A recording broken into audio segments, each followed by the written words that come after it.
Operating system की lecture series में आज हम नेक्स्ट जो यूनिट है उसके बारे में डिस्कशन करेंगे और जो उसके स्टार्टिंग के टॉपिक हैं उसमें प्रोसेस क्या होता है। प्रोसेस मैनेजमेंट हमारी यूनिट है। तो सबसे पहले प्रोसेस क्या होता है। तो प्रोसेस को समझने से पहले हम ये जान लेते हैं कि प्रोग्राम क्या होता है। तो प्रोग्राम आपको सभी को पता है कि प्रोग्राम एक सेट ऑफ इंस्ट्रक्शंस होता है जो किसी भी पर्टिकुलर टास्क को परफॉर्म करने के लिए यूज़ किया जाता है। और जब भी हम प्रोग्राम बनाते हैं तो उसको सबसे पहले कंपाइल करते हैं, जिससे हमें क्या पता लग जाता है कि उस प्रोग्राम में कोई एरर है या नहीं। अगर वो एरर फ्री प्रोग्राम है तब हम उसको एग्जीक्यूट कराते हैं। तो हम रन कराते हैं, एग्जीक्यूट कराते हैं। तो जब हम प्रोग्राम को एग्जीक्यूट कराते हैं तो उस इंस्टेंट ऑफ टाइम पे उस प्रोग्राम को प्रोसेस बोला जाता है। यानी कि प्रोसेस की डेफिनेशन क्या हुई कि प्रोसेस क्या है कि ए प्रोग्राम इन एग्जीक्यूशन स्टेट, कि अगर कोई प्रोग्राम एग्जीक्यूशन स्टेट में है तो उसको हम प्रोसेस बोलते हैं। बहुत इंपॉर्टेंट डेफिनेशन है, सभी लोग इस डेफिनेशन को हम याद रखें। क्वेश्चन सबसे ज़्यादा पूछा जाता है कि प्रोग्राम जो एग्जीक्यूशन स्टेट में होता है उसे प्रोसेस बोला जाता है।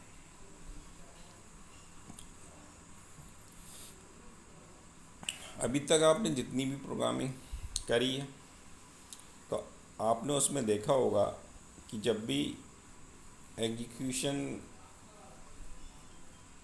परफॉर्म होता है तो प्रोग्राम में जितने भी आपने इंस्ट्रक्शन लिखे हुए हैं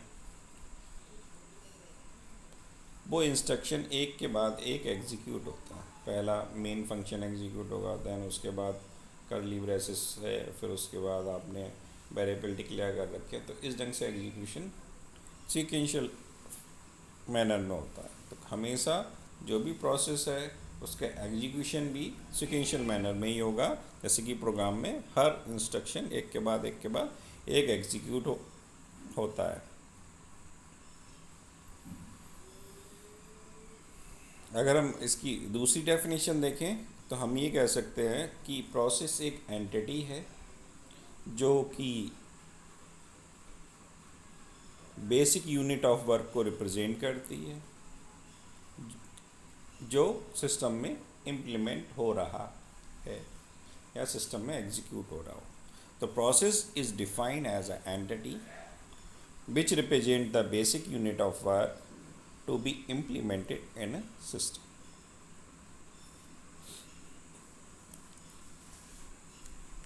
आपने नॉर्मली जब प्रोग्राम्स बनाए होंगे तो आपने कोई भी टेक्स्ट एडिटर खोला होगा, जिसको आप नोटपैड कह सकते हैं, या सी का जो एडिटर होता है उसमें आप प्रोग्राम को लिखते हो और वो प्रोग्राम उसके बाद सेव कराई जाता है। तो सेव कराने के बाद वो नॉर्मली क्या होती है, टेक्स्ट फाइल होती है, क्योंकि हम उसमें अपना टेक्स्ट लिखते हैं जो भी हमारा इंस्ट्रक्शन है in the form of English language और रिस्पेक्टिव प्रोग्रामिंग लैंग्वेज के हिसाब से हम उसमें सिंबल्स का यूज़ करते हैं। जब हम उसको लिखने के बाद सेव करा देते हैं, सेव कराने के बाद उसको कंपाइल कराते हैं, कंपाइल के बाद हम एग्जीक्यूट करते हैं प्रोग्राम को, और जैसे ही एग्जीक्यूट करते हैं वो क्या हो जाता है, प्रोसेस बन जाता है। और जो वो सारे फंक्शन को परफॉर्म करता है जो प्रोग्राम के द्वारा किए जाने हैं। Process which perform all task mentioned in the program, जो भी प्रोग्राम में हमारे टास्क दे रखे हैं उन टास्क को प्रोसेस जो है वो परफॉर्म करता है।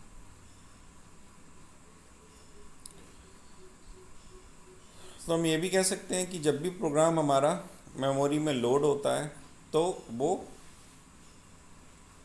प्रोसेस हो जाता है, और इस प्रोसेस को हम 4 सेक्शन में डिवाइड करते हैं जो कि हमने नीचे फिगर में शो कर रखा है। पहला है स्टैक, दूसरा हीप, तीसरा टेक्स्ट और चौथा डेटा। चारों के बारे में आपने डेटा स्ट्रक्चर में पढ़ रखा है। स्टैक इम्प्लीमेंटेशन होता है last in first out. Heap implementation में हम एक कॉम्बिनेशन का यूज़ करते हैं। फिर टेक्स्ट जो आपका नॉर्मली अल्फ़ाबेटिक वर्ड्स हैं उनको हम टेक्स्ट बोलते हैं। डेटा का मतलब जो भी न्यूमेरिक वैल्यूज़ आप यूज़ करें। तो ये चार चीज़ें इसमें यूज़ होती हैं और चारों को अलग अलग तरीके से रिप्रेजेंट किया जाता है। और जो कि हमने इसका एक प्रोसेस का एक ब्लॉक डायग्राम आप कह सकते हो वो रिप्रेजेंट कर रखा है। अगर हम प्रोसेस को रिप्रेजेंट करेंगे तो वो कुछ इस ढंग से रिप्रेजेंट होगा। ये ब्लॉक डायग्राम है प्रोसेस का। क्या आप एक प्रोग्राम था जो एग्जीक्यूशन स्टेट में चला गया, वो प्रोसेस बन गया। उस प्रोग्राम को हमने जो ब्लॉक डायग्राम से रिप्रेजेंटेशन दिया गया है प्रोसेस का, वो इस ढंग से दे रखा है। सबसे निचले वाले सेक्शन में टेक्स्ट होता है, जस्ट उसके ऊपर न्यूमेरिक वैल्यूज़ होती हैं, और देन हीप, और हीप के ऊपर स्टैक। ये प्रोसेस का ब्लॉक है। ये भी सभी लोग बना लें।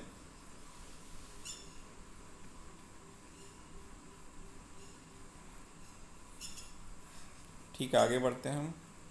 अब इनका एक एक करके डिस्क्रिप्शन देख लेते हैं। सबसे पहले स्टैक, आपको पता है स्टैक क्या होता है, लास्ट इन फर्स्ट आउट इसकी फंक्शनैलिटी है। और इसका यूज़ जो हम यहाँ पर वो करते हैं वो डेटा को टेम्पररी स्टोर करने के लिए करते हैं।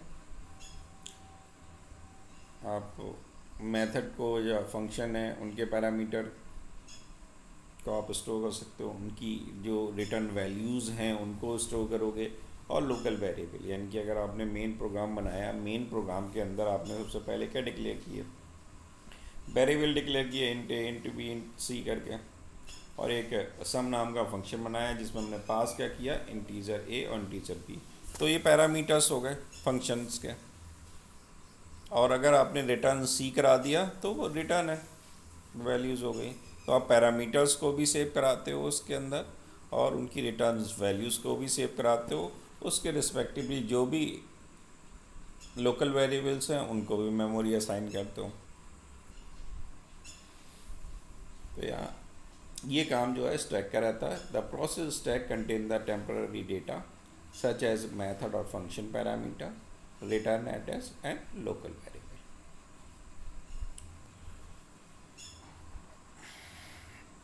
फिर उसके बाद आता है हीप। हीप जो है वो डायनेमिक मेमोरी एलोकेशन करता है। जब हमें जितनी ज़रूरत होगी उतनी मेमोरी एलोकेट कर देगा। अभी तक हमने इन जो भी वेरिएबल थे उसको स्टोर कराया था, लेकिन उस मेमोरी का साइज़ डिफाइन नहीं करा था। साइज, ठीक है, साइज या तो वो आपको पता है कि स्टैटिक मेमोरी एलोकेशन होता है, डायनेमिक मेमोरी एलोकेशन होता है। स्टैटिक में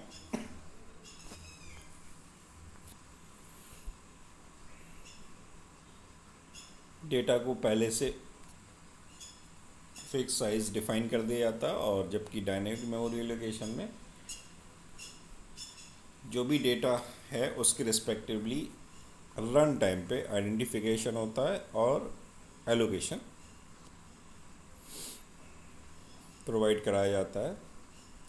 तो हीप का यूज़ क्या है, dynamic allocated memory to a process during the run time. जैसी रन टाइम है उस प्रोसेस को कितनी मेमोरी एलोकेट करनी है ये हीप डिसाइड करता है, हीप के द्वारा किया जाता है।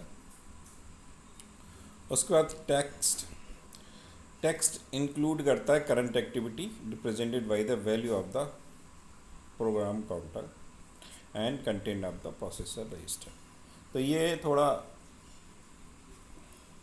माइक्रो प्रोसेसर का पार्ट आ गया कि अगर हम माइक्रो प्रोसेसर की बात करें तो सबसे पहले उसमें एक रजिस्टर्स होते हैं, और रजिस्टर भी क्या होते हैं, टेम्पररी स्टोरेज करते हैं डेटा को, तो अगर आपने मेमोरी हायरार्की पढ़ी होगी तो सबसे पहले जो टॉप मोस्ट पोजीशन पर आते हैं वो रजिस्टर्स आते हैं, तो डेटा को स्टोर करते हैं। उन्हीं में ये दो टाइप के रजिस्टर्स हैं, या एक प्रोग्राम काउंटर और एक प्रोसेसर रजिस्टर। प्रोसेसर रजिस्टर की वैल्यूज़ कई सारी हो सकती है, वो डिपेंड अपॉन द कौन सा आर्किटेक्चर यूज़ कर रहे हैं और कौन सा प्रोसेसर हम यूज़ कर रहे हैं, तो वो बहुत सारे हो सकते हैं। प्रोग्राम काउंटर वो रजिस्टर होता है जिसमें जो भी इंस्ट्रक्शन एग्जीक्यूट होने वाला है, इनकी अब जैसे हमने कहा कि अभी हमारा प्रोग्राम प्रिंट है फंक्शन पे enter the value of first number, तो अब उसके बाद नेक्स्ट इंस्ट्रक्शन क्या हमारा स्कैनफ वाला, तो और करंटली एग्जीक्यूट हो रहा है प्रिंटफ वाला, तो स्कैनफ वाले इंस्ट्रक्शन का मेमोरी एड्रेस किस में होगा, प्रोग्राम काउंटर में होगा। जो भी इंस्ट्रक्शन एग्जीक्यूट होने वाला है उसका एड्रेस प्रोग्राम काउंटर रजिस्टर में रहता है, जिससे कि नेक्स्ट इंस्ट्रक्शन एग्जीक्यूट हो सके, और बाकी जो वैल्यूज़ होती हैं वो प्रोसेसर रजिस्टर्स में रहती हैं। तो ये टेक्स्ट वाला सेक्शन हो गया।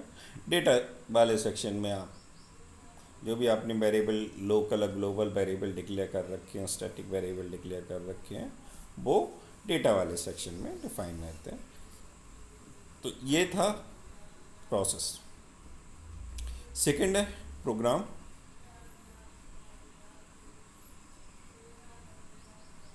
टॉपिक वाइज स्टडी कर रहे हैं हम लोग।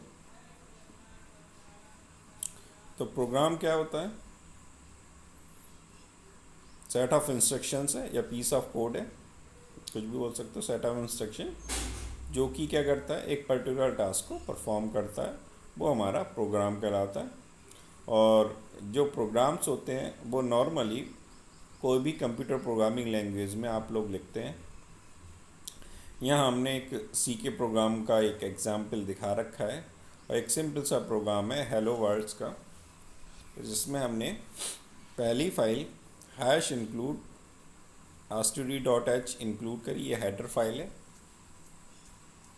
जिसका हम एग्जिस्टेंस अपने प्रोग्राम में लेके आना चाहते हैं, क्योंकि हमें इनपुट और आउटपुट फंक्शन की रिक्वायरमेंट है, इसलिए हमने stdio वाली फाइल को इसमें इंक्लूड किया है। स्टैंडर्ड इनपुट आउटपुट इसकी फुल फॉर्म होती है stdio की, और h फॉर हेडर फाइल, और उसको हमने अपने प्रोग्राम में इंक्लूड कर लिया। और हैश को प्री प्रोसेसर डायरेक्टिव्स बोलते हैं। उसके बाद नेक्स्ट इंस्ट्रक्शन आता है इंट मेन। तो मेन क्या है, सी प्रोग्रामिंग का पहला फंक्शन है जो हमें हमेशा यूज़ करना है जब भी हम प्रोग्राम बनाएंगे। और अगर चूँकि मेन एक फंक्शन है तो वो वैल्यूज़ को रिटर्न भी करेगा, तो वैल्यूज़ अगर आप रिटर्न कराना चाहते हो तो रिटर्न वैल्यूज़ का डेटा टाइप आपको स्पेसिफाई करना पड़ेगा। अदरवाइज़ आप क्या लिख सकते हो, वाइड लिख सकते हो। अगर आपको रिटर्न नहीं करानी है तो वाइड मेन लिख दोगे। तो अगर हम यहाँ पर वाइड मेन से भी बना सकते हैं और यहाँ इंटीजर मेन से भी बना सकते हैं, दोनों तरीके से। अगर आपने इंटीजर मेन किया तो रिटर्न आपको करानी पड़ेगी, अगर आपने वाइड मेन किया तो आपको कोई वैल्यूज़ रिटर्न नहीं करानी है। तो हमारा जो रिटर्न वाला इंस्ट्रक्शन है वो नहीं लिखा जाएगा। तो इंट मेन करके हमने नेक्स्ट इंस्ट्रक्शन लिखा प्रिंट एफ हेलो वर्ड, और उसके बाद रिटर्न 0 करा दिया और ब्रैकेट को क्लोज कर दिया। ये हमारा प्रोग्राम बन गया।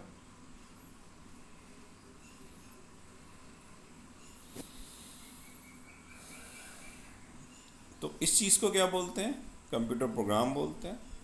और जो स्टेप यूज़ होते हैं प्रोग्राम को बनाने के लिए उसको हम एल्गोरिथम बोलते हैं। तो ये सेकंड पैराग्राफ में हमने स्पेसिफाई कर रखा है कि ये part of the computer program that perform a well defined task is known as a algorithm. और एक collection of computer program libraries and related data refer as a, बहुत सारे अगर हम कंप्यूटर प्रोग्राम को इकट्ठा कर लें जो एक स्पेसिफिक फंक्शनैलिटी को परफॉर्म करने के लिए बनाए गए हैं, और उनकी लाइब्रेरी से और जो भी डेटा है वो हम ले लें, अपन तीनों को कंबाइन कर दें, तो जो स्ट्रक्चर बन के आता है, सिस्टम बन के आता है, उसको हम बोलते हैं सॉफ्टवेयर। तो ये प्रोग्राम हो गया। नेक्स्ट आता है प्रोसेस की लाइफ साइकिल। चूँकि प्रोसेस अब आ गया तो उसकी लाइफ साइकिल होगी। लाइफ साइकिल का मतलब कहाँ से प्रोसेस स्टार्ट होगा और कहाँ टर्मिनेट होगा, एंड होगा उसका। तो जब भी प्रोसेस एग्जीक्यूट करता है, यह डिफरेंट स्टेट में एक के बाद एक जाता है, उसमें पास होता है डिफरेंट स्टेट में। और ये जो स्टेज होती हैं ये डिफरेंट होती हैं बेस्ड ऑन ऑपरेटिंग सिस्टम। लेकिन हमने यहाँ पर चूँकि हम विंडोज़ ऑपरेटिंग सिस्टम स्टडी करते हैं तो उसी के करस्पॉन्डिंग डिस्कशन किया है। तो वही हमने सेक्शन यहाँ डिफ़ाइन करे हैं जो हमारे विंडोज़ ऑपरेटिंग सिस्टम में यूज़ होते हैं। अगर आप कोई विंडोज़ के अलावा ऑपरेटिंग सिस्टम यूज़ करते हैं तो ये लाइफ साइकिल में थोड़े से स्टेज बढ़ भी सकते हैं, और एक इनका जो सीक्वेंस ऑर्डर है वो भी चेंज हो सकता है। इसका कोई स्टैंडर्ड रूल नहीं है, लेकिन अगर आप विंडोज़ का यूज़ कर रहे हो तो ये 5 स्टेज ज़रूर होंगी जो हमने नीचे दिखा रखी हैं। पहली स्टेट होती है स्टार्ट। तो हम इन स्टेट को डिफाइन करने से पहले इसका डायग्राम देख लेते हैं कि इसका डायग्राम क्या होगा। ये डायग्राम मेन हमारे लिए ये है कि सबसे पहले क्या है, स्टार्ट स्टेट होगी, उसके बाद रेडी स्टेट होगी, रेडी के बाद रनिंग स्टेट आती है। रनिंग के बाद हमारे पास 2 ऑप्शन रहते हैं, या तो हमारा प्रोग्राम कंप्लीट हो जाएगा तो टर्मिनेट वाली स्टेट आएगी। अगर प्रोग्राम कंप्लीट नहीं हुआ है और किसी अदर इनपुट आउटपुट की रिक्वायरमेंट है या किसी अदर रिसोर्स की उसे रिक्वायरमेंट है तो वो वेटिंग स्टेज में जाएगा, और वेटिंग से जब वो उसे रिसोर्स मिल जाएगा या डेटा वैल्यूज़ मिल जाएंगी तो वेटिंग से फिर रेडी स्टेट में जाएगा, और रेडी से फिर वो रनिंग स्टेज में जाएगा, और रनिंग के बाद फिर वो टर्मिनेट होगा। तो ये 5 स्टेट आती हैं जिनको हम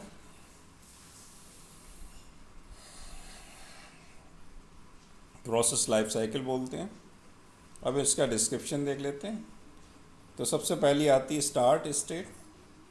तो ये इनिशियल स्टेट है, पहली स्टेज है। इसमें जब प्रोसेस स्टार्ट होता है ये क्रिएट किया जाता है प्रोसेस।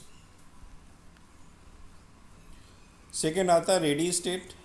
तो रेडी स्टेट का मतलब ये होता है कि वो वेट कर रहा है कि उसे प्रोसेसर असाइन होगा।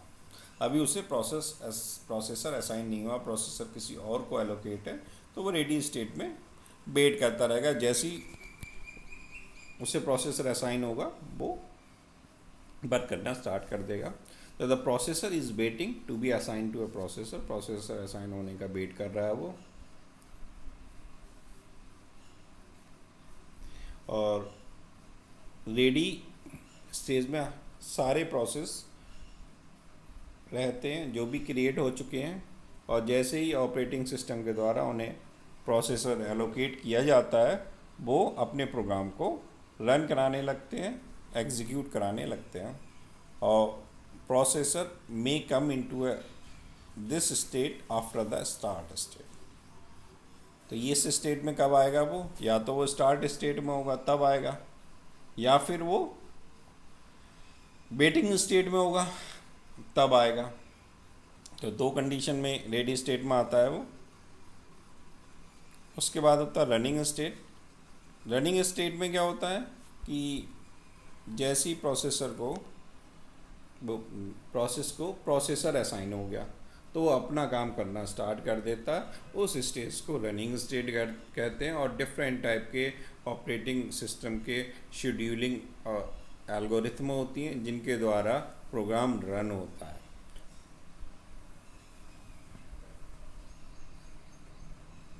और प्रोसेसर इंस्ट्रक्शन को एग्जीक्यूट कराना स्टार्ट कर देता है।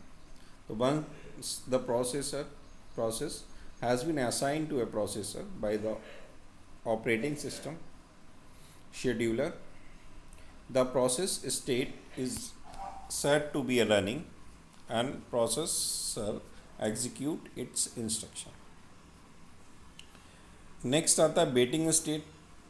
तो ये हम पहले भी बता दिए हैं कि अगर वो रनिंग स्टेट में है और किसी भी रिसोर्स की उसे डिमांड है, किसी इनपुट डिवाइस की डिमांड है या कोई आउटपुट डिवाइस की डिमांड है, उसे डेटा की डिमांड है या कोई फाइल चाहिए, उसे कोई वेरिएबल चाहिए, तो वो क्या हो जाएगा, वो रनिंग स्टेट से वेटिंग स्टेट में आ जाएगा कि जब तक उसे वो रिसोर्स मिल ना जाए उतने टाइम तक वो वेट करेगा।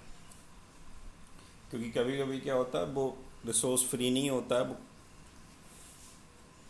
इसका रीज़न ये है कि चूँकि जितने भी डिवाइसेस आ रहे हैं इलेक्ट्रॉनिक, चाहे वो मोबाइल्स हों, चाहे वो कंप्यूटर सिस्टम लैपटॉप्स हों, वो सब मल्टीटास्किंग परफॉर्म करते हैं, मल्टी प्रोग्रामिंग होती है। तो एक रिसोर्स एक है लेकिन बहुत सारे टास्क परफॉर्म हो रहे हैं, तो वो हो सकता है रिसोर्स किसी दूसरे टास्क को असाइन हो और वो दूसरा वाला प्रोसेस उस पर वर्क कर रहा हो, इसलिए उसे वेटिंग क्यू में रखा जाता है। और जैसे ही रिसोर्स वहाँ से फ्री होता है वो हमको असाइन हो जाएगा, और असाइन हो जाएगा तो हम अपना रेडी स्टेट में आकर रनिंग स्टेज में आ जाएंगे। लास्ट जो स्टेज होता है वो टर्मिनेटिंग या एग्जिट स्टेज होती है।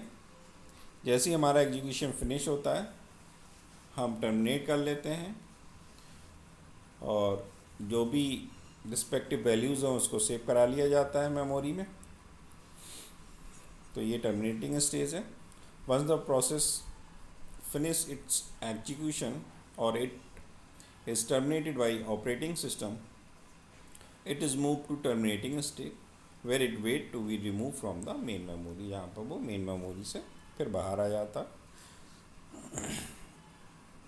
इतना काम होता है जब आप कोई एक प्रोग्राम को एग्जीक्यूट कराते हो।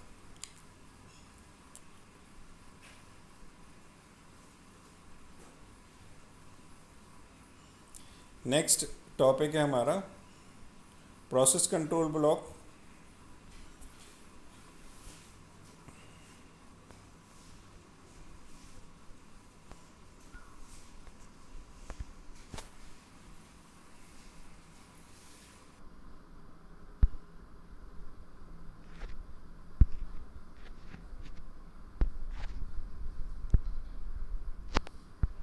नेक्स्ट है प्रोसेस कंट्रोल ब्लॉक, जिसको हम पीसीबी बोलते हैं, या अलग से भी एग्ज़ाम में क्वेश्चन आता है कि प्रोसेस कंट्रोल ब्लॉक को की व्याख्या कीजिए, या प्रोसेस कंट्रोल ब्लॉक क्या होता है, किस काम में यूज़ किया जाता है।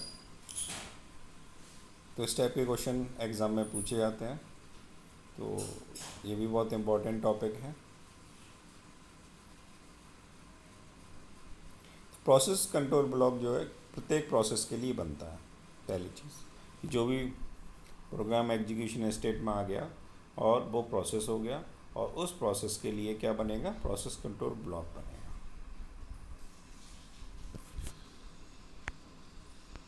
प्रोसेस कंट्रोल ब्लॉक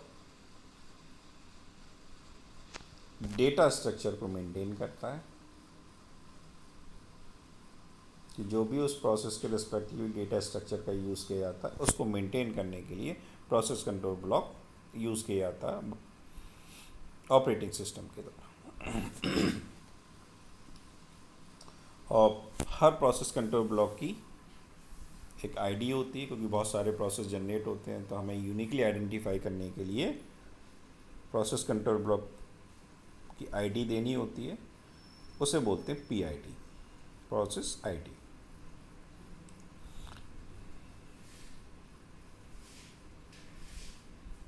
पीसीबी कौन कौन सी इंफॉर्मेशन कंटेन करता है वो हमने नीचे टेबल में शो कर रखी है। तो जो भी वैल्यूज़ हमने यहाँ शो कर रखी हैं उनको डिस्कस करने से पहले हम लोग इसका डायग्राम देख लेते हैं। डायग्राम पहले हमें ज़्यादा इम्पोर्टेंट है। ये होता है प्रोसेस कंट्रोल ब्लॉक का डायग्राम। सबसे पहले प्रोसेसर की आईडी होगी, प्रोसेस आईडी जिसे बोलते हैं पीआईडी। फिर उस प्रोसेस की स्टेट होगी, अगर पॉइंटर का यूज़ हो रहा है उसमें तो पॉइंटर असाइन होंगे। प्रियोरिटी होगी कि अगर हमने कोई प्रियोरिटी दे रखी है कि पहले एग्जीक्यूट हो बाद में एग्जीक्यूट हो, हाई प्रियोरिटी है लो प्रियोरिटी है। फिर program counters, CPU register, input output information और अकाउंटिंग इन्फॉर्मेशन, ये सारी डिटेल मेंटेन करी जाती है पर्टिकुलर प्रोसेस के लिए, जो भी प्रोसेस के लिए पीसीबी जनरेट हो रहा है। यह उस प्रोसेस की आईडी होगी, स्टेट होगा, पॉइंटर होंगे, प्रियोरिटी होगी, प्रोग्राम काउंटर्स की वैल्यूज़ होगी, सीपीयू रजिस्टर्स के रिस्पेक्टिवली वैल्यूज़ होंगी, इनपुट आउटपुट इन्फॉर्मेशन होगी और इसके अलावा अकाउंटिंग इन्फॉर्मेशन और कुछ और अगर इन्फॉर्मेशन की रिक्वायरमेंट है वो रहेगी। एक एक करके डिस्कस कर लेते हैं। सबसे पहले आता है प्रोसेस स्टेट। तो अगर प्रोसेस लाइफ साइकिल हमने देख ली, हमने पता लग गया कि प्रोसेस क्या होगा, क्रिएट पहली स्टेज में क्रिएटिंग, रेडी में, रनिंग में, वेटिंग में या टर्मिनेटिंग, जो भी स्टेज है। तो यहाँ हमें स्टार्ट और टर्मिनेटिंग से तो मतलब ही नहीं है, बची हमारे पास क्या, तीन, रेडी और रनिंग या वेटिंग, मेनली यही रहेंगे। तो करंट स्टेट क्या है प्रोसेस की, वो ये बताएगा कि वो रेडी स्टेट में या रनिंग स्टेट में है। उसके बाद प्रोसेस की प्रिविलेजेस होती हैं कि कौन कौन से सिस्टम रिसोर्सेज को अलाउ किया गया है उसके लिए और कौन से रिसोर्सेज डिनाई है, किन रिसोर्सेज का यूज़ कर सकता है और किन का यूज़ नहीं कर सकता है, वो प्रोसेस प्रिविलेजेस कहलाती हैं। फिर प्रोसेस की आईडी होती है। तो प्रोसेस को आइडेंटिफाई करने के लिए हम यूनिक आईडी का यूज़ करते हैं, जैसे प्रोसेस आईडी कहा जाता है। उसके बाद पॉइंटर होता है। तो किसी भी प्रोसेस में अगर हमें पॉइंटर्स की रिक्वायरमेंट है या पॉइंटर वहाँ पर है तो हमें पॉइंटर्स की वैल्यूज़ देनी होती हैं और मोस्टली सब में ही होती है ये यूज़। उसके बाद प्रोग्राम काउंटर। तो नेक्स्ट इंस्ट्रक्शन जो एग्जीक्यूट होने वाला है उसका पॉइंटिंग एड्रेस रहता है यहाँ, वो प्रोग्राम काउंटर्स में रहते हैं।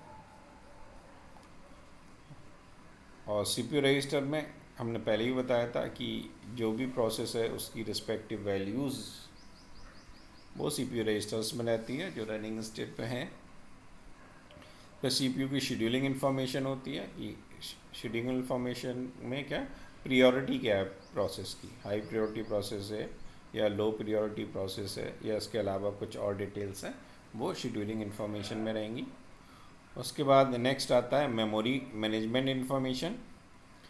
इसमें मेमोरी एलोकेशन के रिस्पेक्टिवली डिटेल रहती है कि कौन से सेगमेंट है, कौन सी पेज है, कौन सी पेज टेबल में उसकी एंट्री हो रखी है, वो मेमोरी मैनेजमेंट इन्फॉर्मेशन वाले सेक्शन में लिखी जाती है।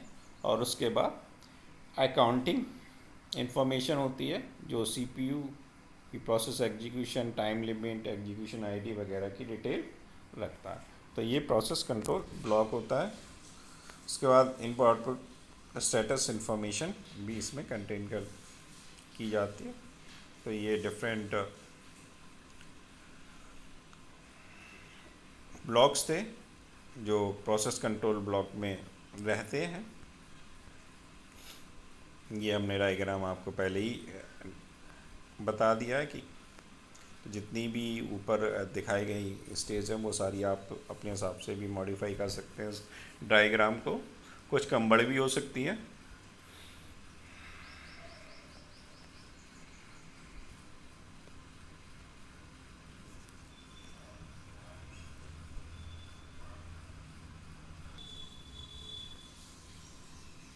उसके बाद मैसेज पासिंग आता है। ये भी एक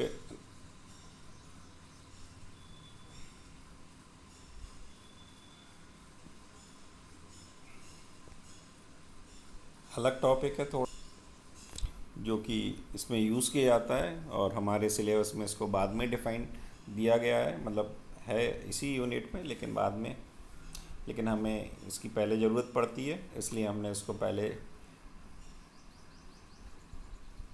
बताने की कोशिश बताएंगे इसको। तो मैसेज पासिंग में क्या होता है कि जो भी प्रोसेस शेड्यूलिंग की एक्टिविटीज़ है वो प्रोसेस मैनेजर के द्वारा हैंडल की जाती है, और जो वो कहाँ से रिमूव किया जाता है, फिर रनिंग प्रोसेस वाले सेक्शन से रिमूव किया जाता है और सीपीयू उसको ले लेता है, और जो भी हमारी स्ट्रेटजी हम यूज़ कर रहे हैं, एल्गोरिथम यूज़ कर रहे हैं, उसके द्वारा सीपीयू का सिलेक्शन होता है। तो यहाँ पर अगर हम देखें तो प्रोसेस शेड्यूलिंग एक activities of the process manager that handle the removal of the running process from the CPU. जो भी सीपीयू में प्रोसेस रनिंग स्टेज में है उसको रिमूव करने का जो तरीका है वो प्रोसेस मैनेजर के द्वारा हैंडल किया जाता है। उस एक्टिविटी को प्रोसेस शेड्यूलिंग एक्टिविटी कहते हैं। और प्रोसेस शेड्यूलिंग जो है वो मल्टी प्रोग्रामिंग ऑपरेटिंग सिस्टम का एसेंशियल पार्ट है।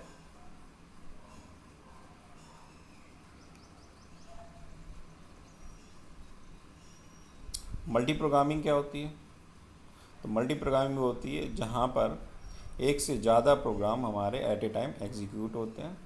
जो अगर हम इसे स्टैंडर्ड डेफिनेशन में देखें तो operating system allow more than one process to be loaded into executable memory at a time, कि at a time हम executable memory में एक से ज़्यादा प्रोसेस अगर हम रन करा रहे हैं तो वो चीज़ मल्टी प्रोग्रामिंग कहलाती है। नेक्स्ट आता है प्रोसेस कम्युनिकेशन। तो प्रोसेस कम्युनिकेशन एक तरीका है जो कि ऑपरेटिंग सिस्टम के द्वारा किया जाता है, जिसके द्वारा जो प्रोसेस हैं वो एक दूसरे से कम्युनिकेट कर सकते हैं। तो जो कई सारे प्रोसेस एक दूसरे से कम्युनिकेट करने का जो तरीका होता है वो प्रोसेस कम्युनिकेशन कहलाता है, और जो कि इसके द्वारा किया जाता है, ऑपरेटिंग सिस्टम के द्वारा किया जाता है।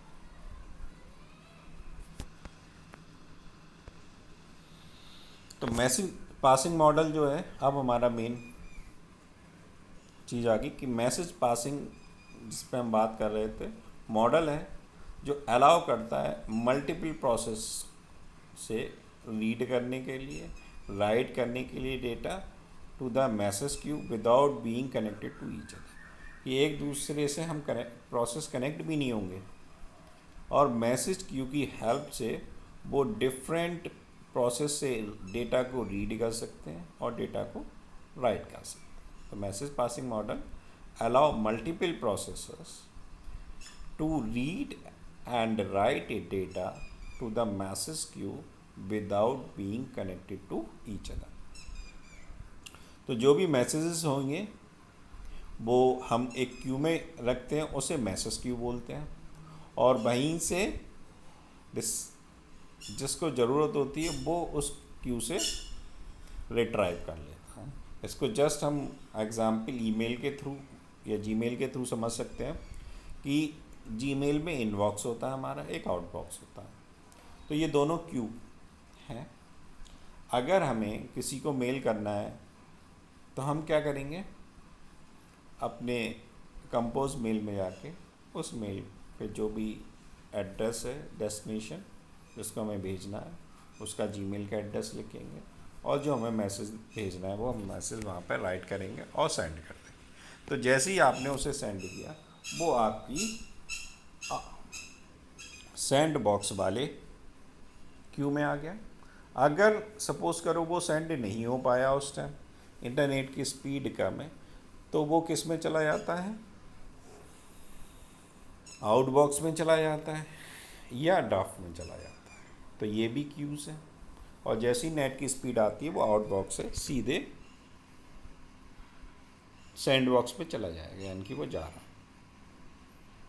और पहुंचने के बाद वो जो भी आपने एड्रेस डाला है डेस्टिनेशन का जिसको आप भेजना चाहते हैं, उसके इनबॉक्स में चला जाएगा। वो वहाँ पे वेट करेगा। हो सकता है वो अभी खोल ले, हो सकता है वो 10 दिन बाद खोले। तो ये जो चीज़ रहती है ये सेम यही वाली चीज़ें जो हम बता रहे हैं कि जिसको भी मैसेज भेजना है वो मैसेज क्यू में डाल देगा और दूसरा प्रोसेस उसको रिट्राइव कर लेगा। तो message are stored on the queue until their recipient retrieve them। चूँकि यहाँ मेमोरी थोड़ी लिमिटेड, तो जब तक प्रोसेसर उसको रिट्राइव नहीं कर लेता तब तक वो मैसेज क्यू में रहेगा और जैसे ही वो रिट्राइव कर लेता वो मैसेज क्यू से हट जाएगा। तो मैसेज क्यू बहुत ही ज़्यादा इम्पोर्टेंट स्ट्रक्चर है इंटर प्रोसेस कम्युनिकेशन के लिए, जो कि ऑपरेटिंग सिस्टम के द्वारा किया जाता है। तो अगर हम मैसेज पासिंग मॉडल का डायग्रामेटिकली रिप्रेजेंटेशन देखें तो वो कुछ इस ढंग से होता है कि ये मल्टीपल प्रोसेस दे रखे हैं, P1 P2 P3 P4 कितने भी प्रोसेस हो सकते हैं यहाँ पर, और मैसेज क्यू हो सकती हैं बहुत सारी, M1 M2 M3 M4, ये हर किसी के लिए डिफाइन। तो जिसे भी मैसेज भेजना है वो मैसेज क्यू में भेज देगा, और चूँकि मैसेज क्यू में भेजने के बाद उसका डेस्टिनेशन एड्रेस भी देना होगा, यहाँ डेस्टिनेशन एड्रेस का हो जाएगा, दूसरे प्रोसेस की PID हो जाएगी, प्रोसेस ID। उसी से तो वो आइडेंटिफाई करेगा ये मेरा मैसेज आया हुआ है। अगर वो मैसेज क्यू से आइडेंटिफाई करेगा कि अगर हाँ मेरा मैसेज आया हुआ है, वो अपना रिट्राइव कर लेगा। और जो बॉटम लेयर पे है, बिल्कुल लोएस्ट लेवल पे है, वो है कर्नल सेक्शन। तो ऑपरेटिंग सिस्टम कर्नल है, उसके ऊपर मैसेज क्यू है, देन प्रोसेस। तो ये मैसेज पासिंग मॉडल होता है।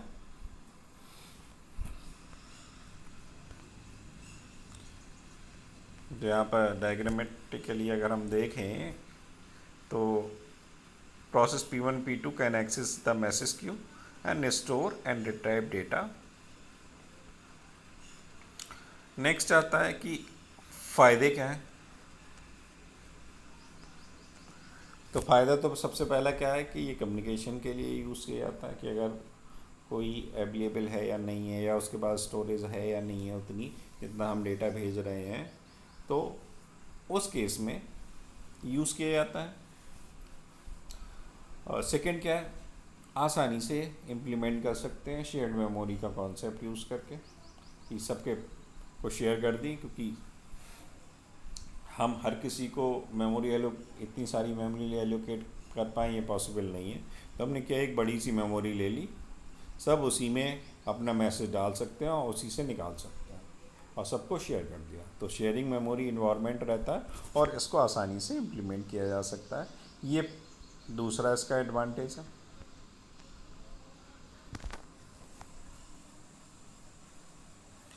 और पैरेलल हार्डवेयर रहते हैं कि हार्डवेयर हम पैरेलल ही रखेंगे सारे, जो कि आसानी से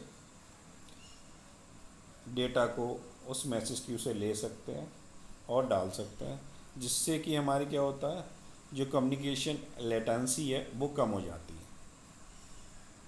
लेटेंसी का मतलब लेट कि डिले जो हो रहा था हमारा डेटा भेजने का, वो मिनिमम हो जाता है अगर हम इस ढंग का मॉडल इम्प्लीमेंट करते हैं। तो अब आता है डिसएडवांटेज।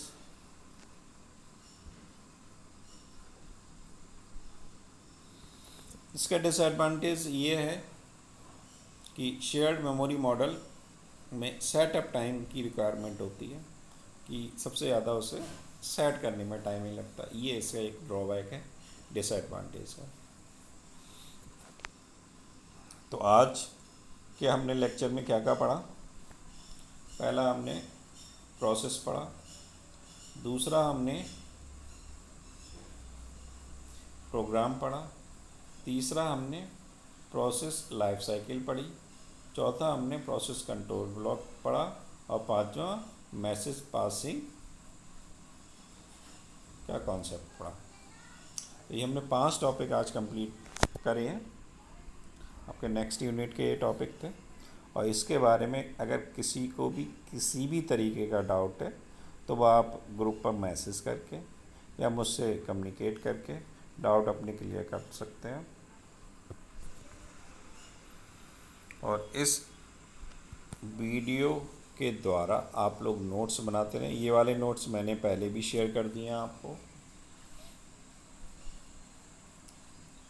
इसके साथ वीडियो को कमेंट करना ना भूलें। Thank you.